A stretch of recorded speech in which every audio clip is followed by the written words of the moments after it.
Voy a invitar a abrir las Biblias en Lucas, capítulo 9. Lucas, capítulo 9.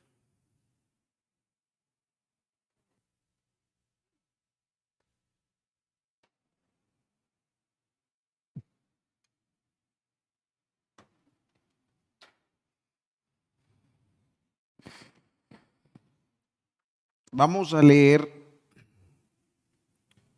versículo 18.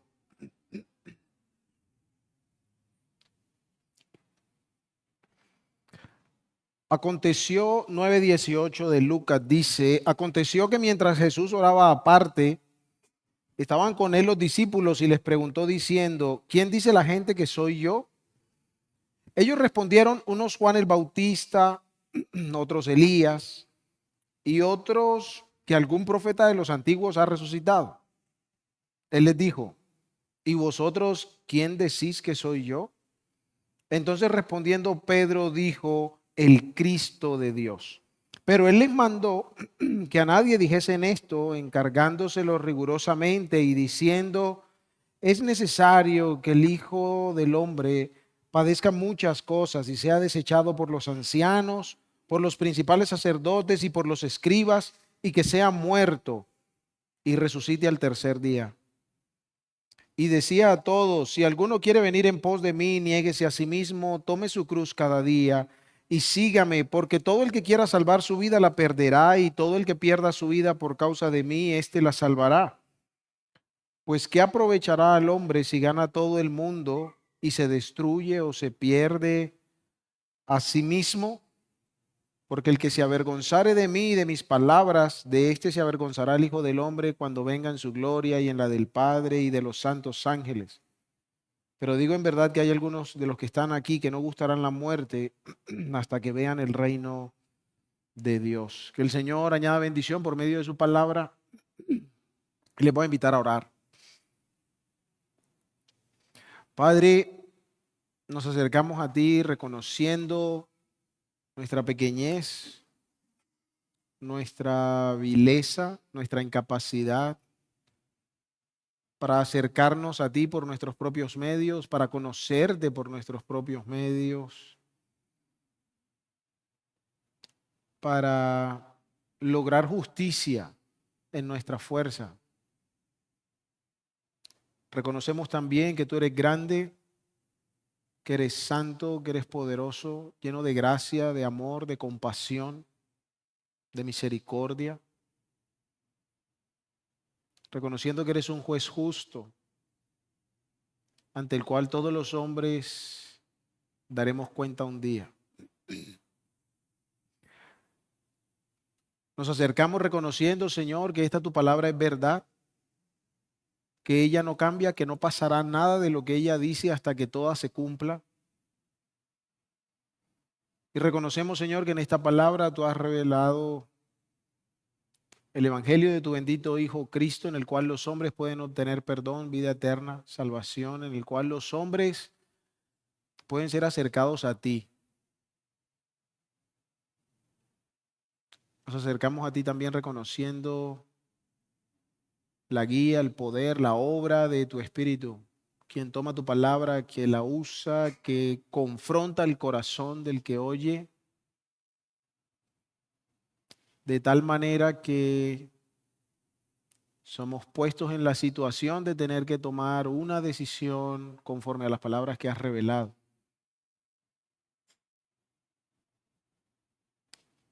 Es por eso que te rogamos entonces, oh Dios, que nos guíes en esta noche. Es por eso que te rogamos, Padre bueno, que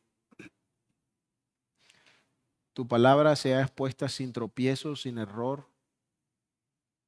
Es por eso que rogamos, Señor,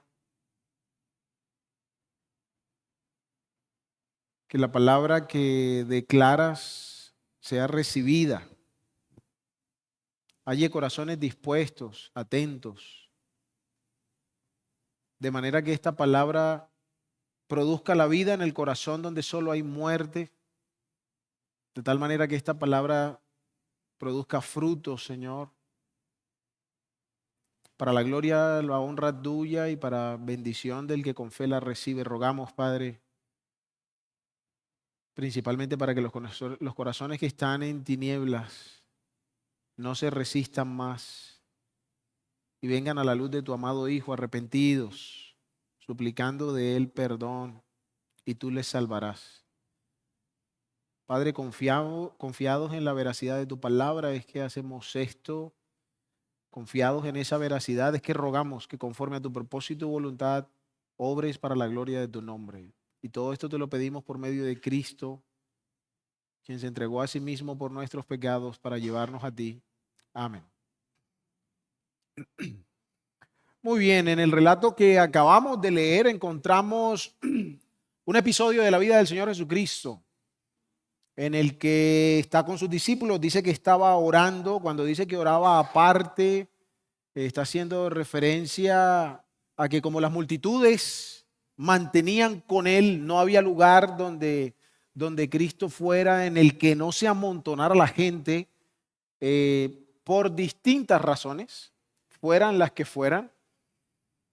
Pero el Señor sí tenía la disciplina de irse aparte, de orar a su Dios, de estar con los suyos, de enseñarlos, de instruirlos. En un momento como este, el Señor hace una pregunta y, y es interesante para mí. La mayoría, bueno, todas las preguntas que Cristo hace, no las hace por falta de conocimiento. Toda pregunta que Cristo hace, la hace para traer conocimiento, para traer sabiduría a aquel a quien se le hace la pregunta. Usualmente cuando uno no sabe qué pregunta, ¿cierto? ¿Cómo llego a tal parte? ¿Cuánto cuesta esto? Lo que sea. Porque no tenemos el conocimiento. En el caso de Cristo es totalmente lo contrario. Cuando Él pregunta, Él está buscando que su oyente reflexione acerca de sus palabras y mire si realmente tiene la verdad que debe tener, o de otra manera Cristo procede, como en este caso, a instruir el corazón.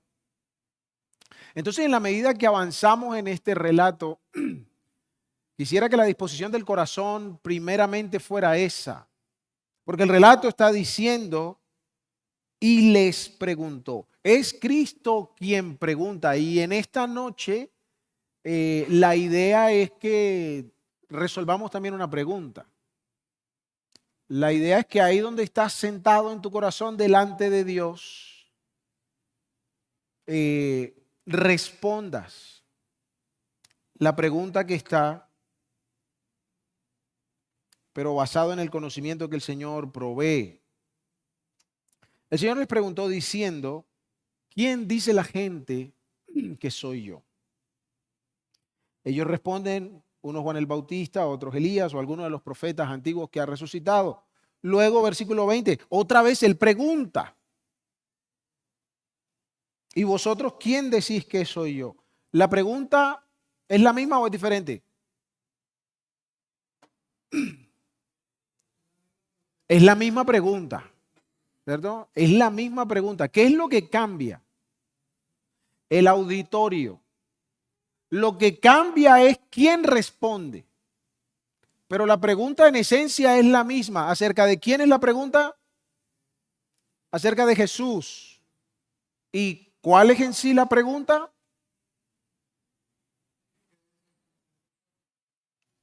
¿Qué piensas acerca de quién es Jesús? El Señor dice primero, bueno, ¿qué es lo que piensa la gente? Y luego le dice a ellos, ¿qué es lo que piensan ustedes? Otra vez, en la medida que vamos avanzando, quiero que vayamos haciendo la reflexión a nuestro propio corazón, ¿no? Entonces el Señor está preguntando, no porque Él no sepa, Él sabe perfectamente quién es Jesús. Es Él, ¿no? Él sabe perfectamente, mejor que cualquiera, qué es lo que reviste toda su persona, toda su dignidad, todo lo que Él es. Pero como dije antes, Él está preguntando por causa de quién. Por causa del que oye la pregunta. Él está preguntando por causa de aquel que está alrededor de Jesús, les repito lo que les decía hace un momento, donde el Señor Jesús se asomaba, salía la multitud de gente. Al comienzo de pronto no era tan notorio, pero en la medida que su ministerio fue avanzando, dice un relato que a veces no tenían tiempo ni para comer, porque la gente estaba ahí, siempre. El Señor se quedaba en la casa de algunos de sus discípulos y estaban allá cuando se metió la turba de gente a la casa, porque querían escucharlo, porque querían un milagro, querían sanidad, qué sé yo. La persona de Jesús, si bien es cierto la meta de Cristo no era la popularidad, la persona de Jesús fue bastante conocida, fue bastante popular. De hecho, es la persona más popular del mundo. Aún hoy, 2000 años después, es la persona más popular del mundo. Crean en él o no, que ahí es donde queremos llegar. Independientemente de qué piensas acerca de Jesús, el nombre de Jesús no te es indiferente. Lo has escuchado y sabes a qué se refiere la gente cuando habla de Jesús, como sea que tú lo definas. Pero no te es indiferente el nombre de Jesús. Y en esta noche quiero que por medio de la escritura el mismo desafío quede en tu corazón como en el mío. El Señor te está preguntando, ¿quién dices tú que soy yo? ¿Qué piensas tú que soy yo? El Señor entonces hace la pregunta porque hay un montón de gente alrededor de Él, pero bien puede ser que aunque hay muchos alrededor de Él, la gente que no tenga una verdadera idea de quién es.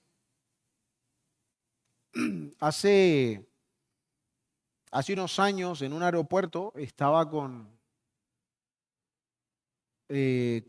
Alisa y Hannah, creo. Sí. Estábamos viajando, hace un poco de años, ¿verdad? Estábamos viajando y de repente en el aeropuerto le digo yo, amor, mira. Y le mencioné el nombre de alguien. No se lo menciono porque igual ustedes no saben quién es tampoco. Y ella miró al Señor, me miró a mí y como, ¿y? O sea, ¿él quién fue una estrella del rugby australiano y él estaba en la otra cosa donde uno pasa las maletas, ¿no? Para que las revisen los rayos X. Él estaba en la otra bandeja pasando. Y yo le dije, mira, fulano de tal, él es el entrenador de un equipo de rugby australiano, lo que sea. Y ella como, bueno, ¿cierto? Somos dos personas que estamos cerca de él, pero lo vemos de manera diferente. ¿Me hago entender o no? El Señor le dice a sus discípulos, bueno, ¿y qué piensa la gente? Y miren lo que dice la gente. La gente en general tiene un buen concepto. Dicen que Juan el Bautista, cuando ustedes leen acerca de Juan, la escritura dice que aún los fariseos no hacían cosas o no querían contradecir la figura de Juan el Bautista para no meterse en problemas con la gente, porque la gente tenía a Juan en una estima muy alta. Entonces, en algún momento, cuando el Señor los desafía acerca del bautismo de Jesús, ellos dicen, no, si decimos que el bautismo de Juan era de la tierra, la gente se nos va a venir encima porque la gente tiene a Juan como profeta. Entonces la gente dice, bueno, dicen que eres Juan el Bautista, ¿no? Como la segunda versión de Juan el Bautista. O que eres Elías, uno de los profetas más prominentes para el pueblo de Israel. De hecho, quizá Elías es de quien más se describen cosas en la Biblia, ¿no? La historia de Elías por allá en Reyes es bastante larga en comparación a la de otros profetas. Y luego dicen, o algún otro de los profetas antiguos que han resucitado.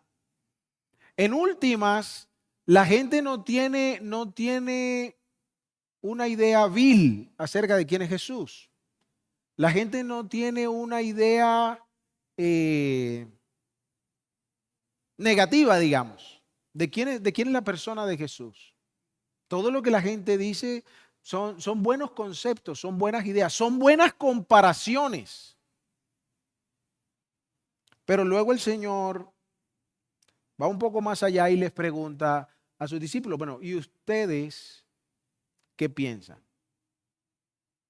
Ahora, antes de entrar en la respuesta de ellos, hay un asunto que quisiera observar. Es muy común que el ser humano desprevenidamente dé respuestas acerca de cosas por el concepto común que tienen acerca de eso. Entonces, si, qué sé yo, un ejemplo no tan polémico. No sé, si usted le preguntan acerca de Michael Jordan, por ejemplo. Algunos ni saben qué es eso. Otros dirán, no, un excelente basquetbolista. Algunos dirán el mejor de todos los tiempos. Pero de pronto sale otro, probablemente menor de 20 años, que diga, no, es LeBron o es Curry, jugadores actuales del baloncesto. Pero la manera como la gente soporta estas discusiones está basada en lo que oyen, en lo que ven. Se lo digo porque aún en eso, a veces me pongo a charlar con la gente y realmente la gente no hace un análisis acerca de lo que están respondiendo. Simplemente están diciendo las cosas que están oyendo a su alrededor. Entonces, los que están en un círculo donde se habla más de Cristiano Ronaldo, entonces Cristiano Ronaldo es el mejor. Y los que están en otro círculo donde se habla más de Messi, entonces Leo Messi es el mejor. Y así nos la pasamos. Pero no porque realmente la gente se haya puesto a generar su propio concepto. Simplemente van por una tendencia. Bueno, en el caso de cualquier personaje, pues el resultado de eso es indiferente. Pero es bien lamentable que el ser humano no se tome el tiempo de pensar íntima y personalmente acerca de quién es la persona de Jesús.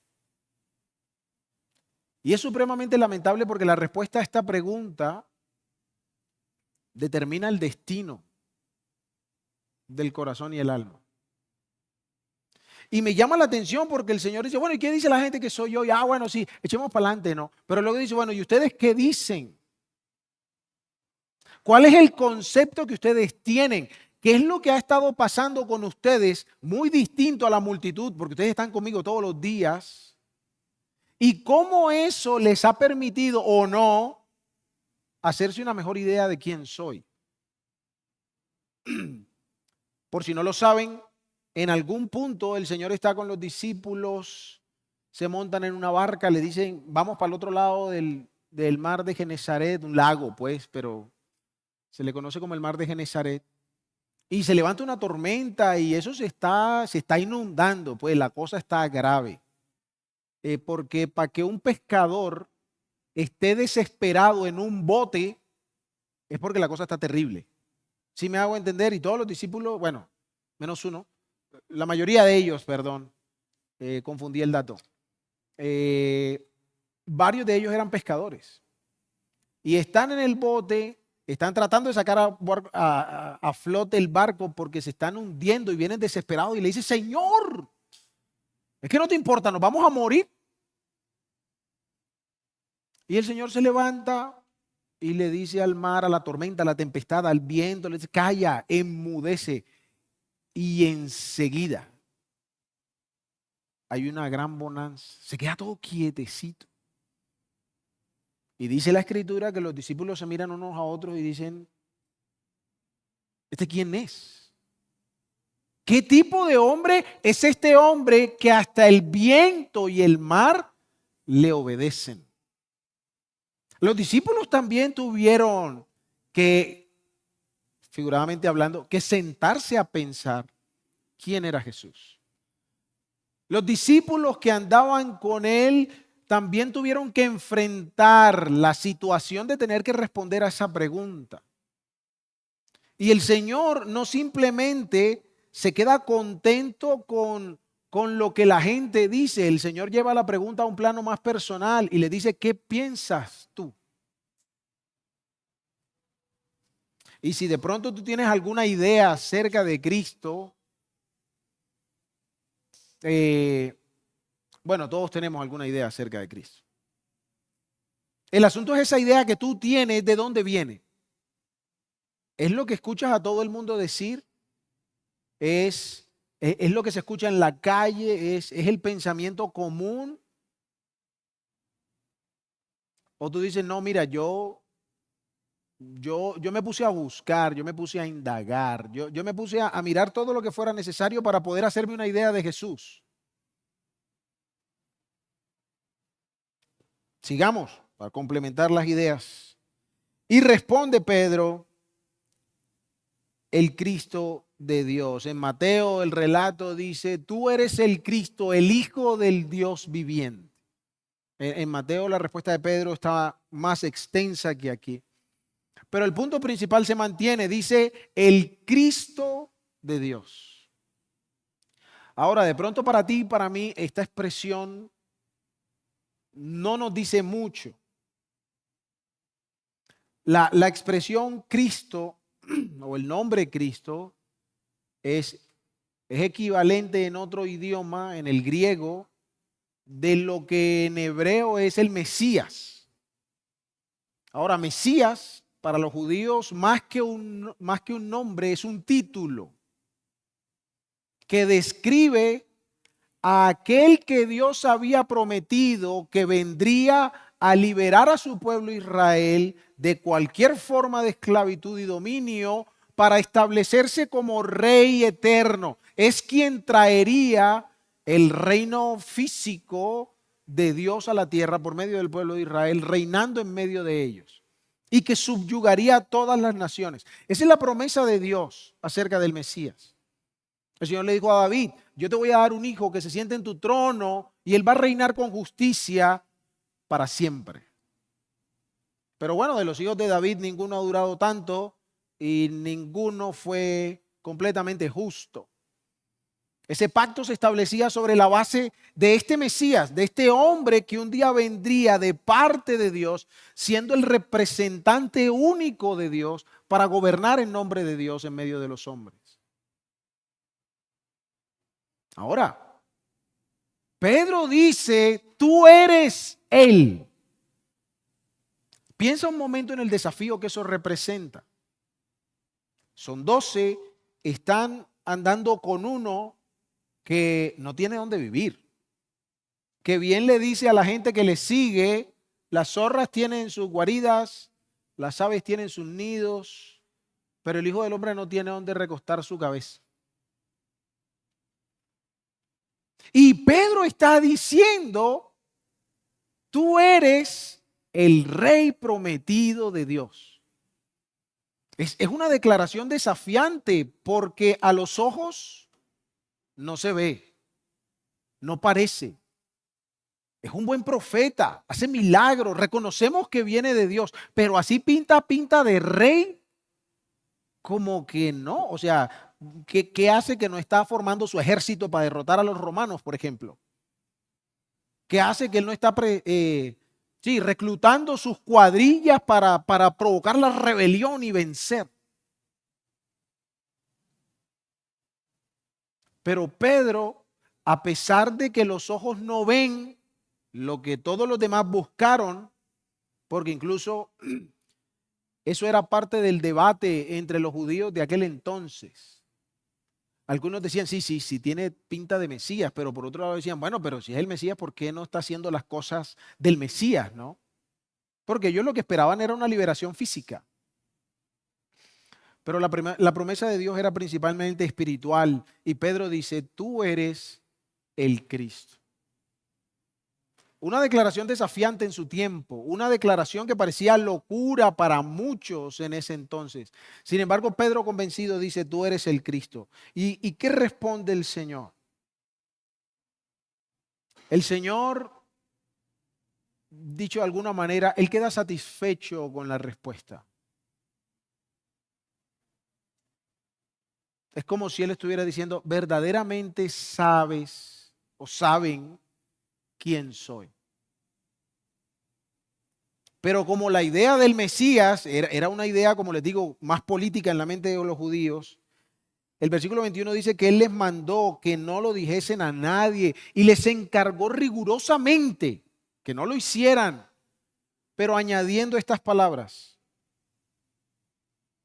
es necesario que el Hijo del Hombre padezca muchas cosas y sea desechado por los ancianos, por los principales sacerdotes y por los escribas, y que sea muerto y resucite al tercer día.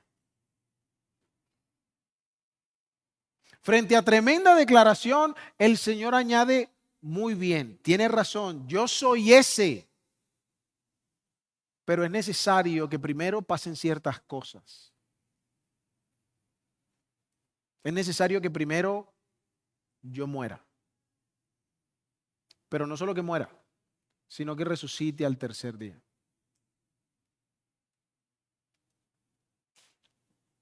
Versículo 23 dice, y decía a todos, ya no solo a sus discípulos, si alguno quiere venir en pos de mí, niéguese a sí mismo, tome su cruz cada día y sígame.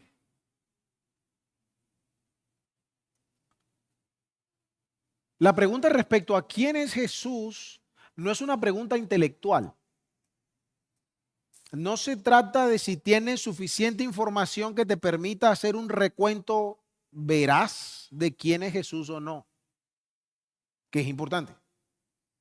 Pero no se trata de con cuánta destreza tú puedes, ¿cierto?, armar un concepto, una idea de quién es Jesús.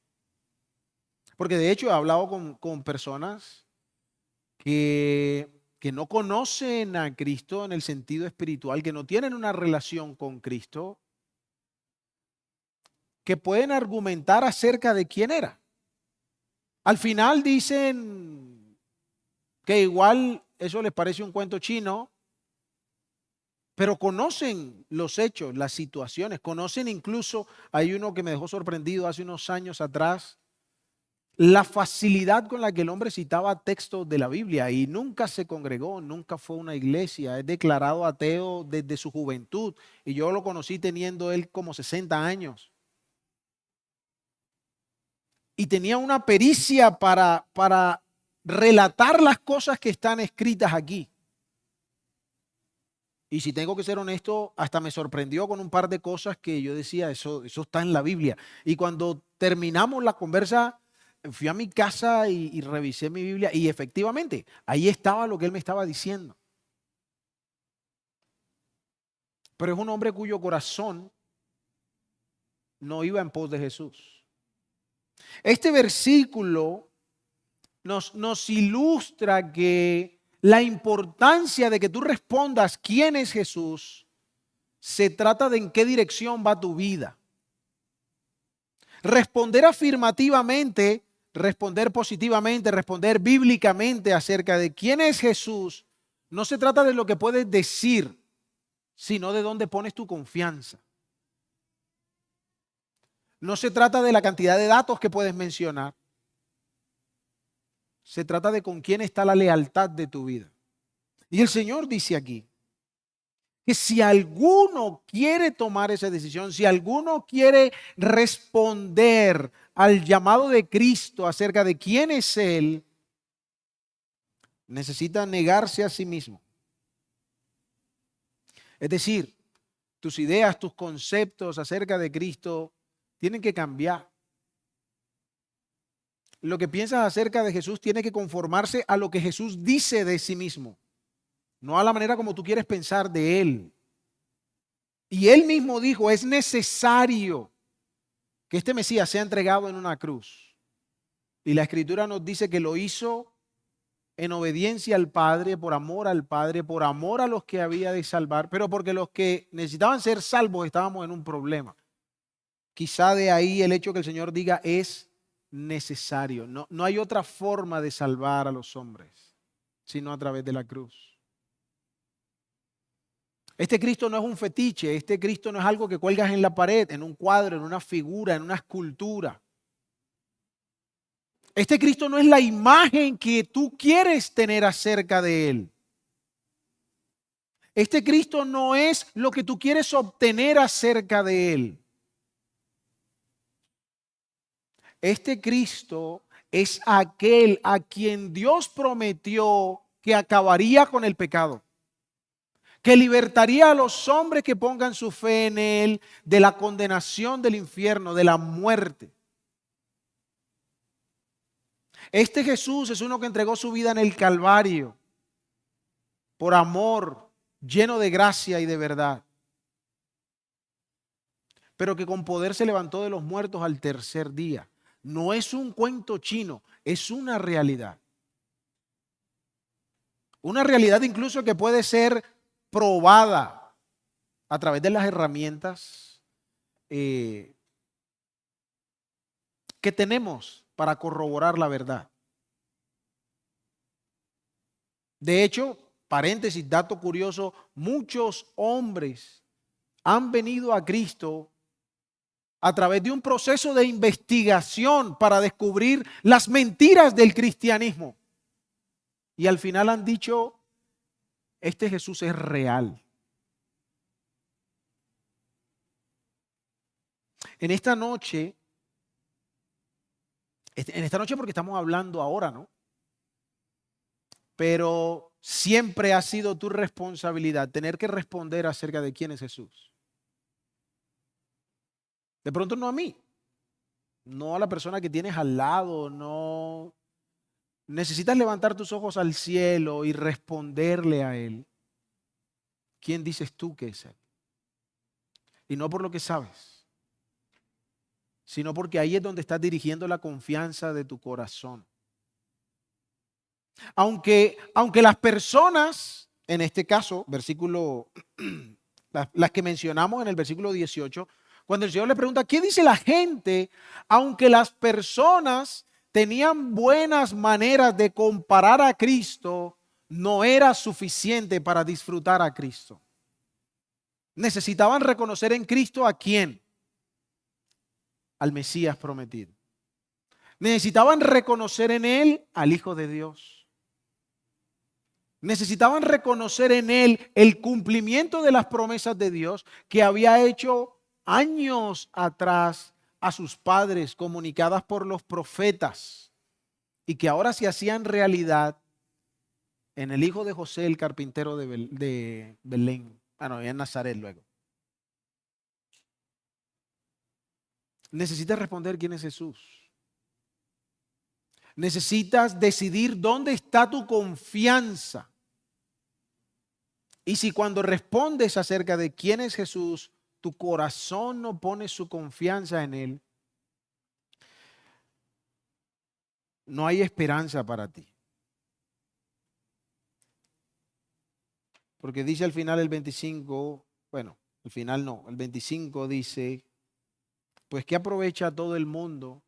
¿Qué aprovecha el hombre, perdón? Si gana todo el mundo y su alma se pierde a sí mismo, se destruye a sí mismo. Es decir, que Cristo es la única forma, el único medio, el único en quien se puede preservar el alma. No hay otra forma. No hay otro medio. Tú puedes intentar todo lo que quieras de cómo ganarte a ti mismo, ¿no? Y preservarte para el futuro, para la eternidad, pero no hay otro sino Cristo. Y lo que precisamente Cristo quiere cuando te pregunta acerca de quién es Él, es que no seas destruido. Te pregunta porque te ama, te pregunta porque sabe que tú lo necesitas, así como yo un día. Y es una pregunta que tengo que responder todos los días. Y hermanos, hermanas, necesitamos responder la misma pregunta todos los días. Necesitamos vivir a la luz de quién es este que me ha redimido. Que tu corazón no tarde y que tu voluntad no demore en acogerte a aquel a quien Dios puso para el perdón de pecados y la salvación. Padre, gracias te damos por tu palabra, por Cristo nuestro Señor, por este único nombre en quien hay perdón, en quien hay salvación. Este quien puede trasladar los hombres de las tinieblas a la luz, que puede traer vida en aquello que está muerto en delitos y pecados. Gracias te damos, Señor, por este a quien podemos tributar, adorar, a quien podemos abrazar, a quien cualquiera de los hombres puede en este momento venir si reconoce el valor de la persona de Jesús, si se arrepiente de los pecados por los cuales Él tuvo que morir y si resuelve con voluntad firme seguir sus pisadas. Padre, a ti sea la gloria hoy y por siempre en la persona de Cristo. Amén.